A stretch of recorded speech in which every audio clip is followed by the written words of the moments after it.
10 voitures au hasard pour avoir le garage le plus surcoté. Je vais pas me faire que des amis. On commence tout de suite avec BMW. Je prends la BMW 128 Ti. Elle est beaucoup trop surcotée.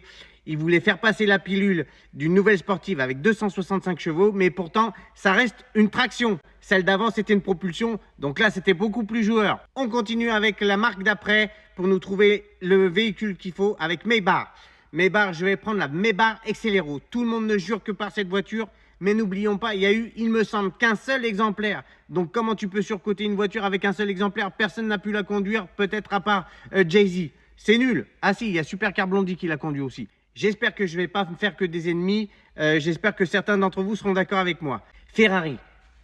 Ouh là là, je ne vais pas me faire des amis. Mais même si j'adore cette voiture, je trouve que la F40 est beaucoup trop surcotée.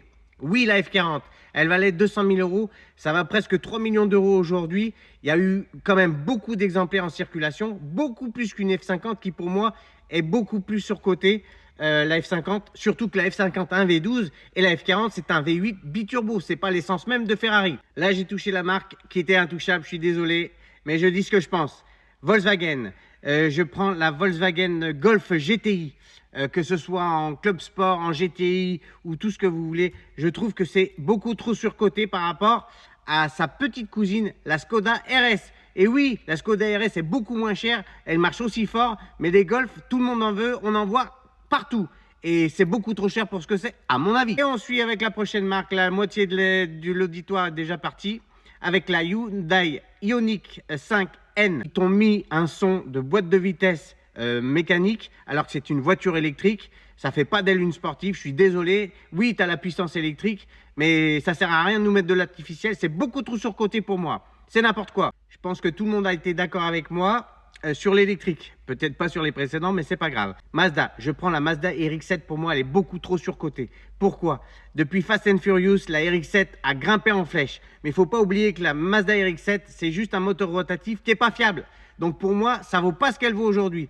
C'est trop. Et oui, la plupart des voitures qui sont surcotées, c'est vrai qu'elles ont eu leur part au cinéma. Donc comme Nissan, par exemple, la Nissan GT-R R34, pour moi, c'est beaucoup trop surcoté. Regardez cet intérieur. Oui, elle a une puissance, mais c'est même pas une puissance de dingue. Alors, elle est peut-être devenue rare. Et encore, c'est même pas très rare. Mais depuis Fast and Furious, sa cote a explosé. C'est n'importe quoi. L'intérieur, c'est digne d'une Renault 17. Ça veut rien dire. C'est trop cher. Je dis pas ça parce que je voulais peut-être en avoir une. Mais c'est vrai que c'est trop cher pour ce que c'est.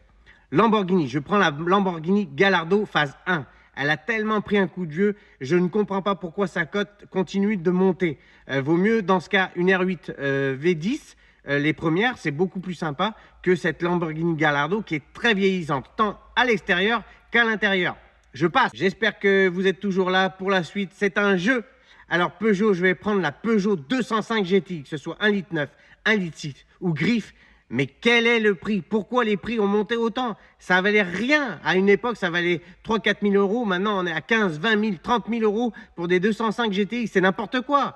Et il y en a eu beaucoup d'exemplaires. Ça ne devrait pas coûter aussi cher. C'est surcoté. Dernière voiture pour mon garage, le plus surcoté ou le plus claqué au sol, Ford. Je vais prendre la Ford Mustang. Oui, la Ford Mustang. C'est une Aura ici, mais il ne faut pas oublier qu'aux États-Unis, c'est l'équivalent d'une Mégane. D'ailleurs, l'intérieur, c'est même moins bien que la Mégane. Regardez cette finition plastique, c'est nul. Bon, quand il y a un V8, c'est sympa, mais même le V8, il n'est pas performant. Donc, c'est beaucoup trop surcoté. C'est à toi de me dire maintenant, quel est le modèle le plus surcoté dans la marque qui apparaît maintenant? Là, c'est compliqué.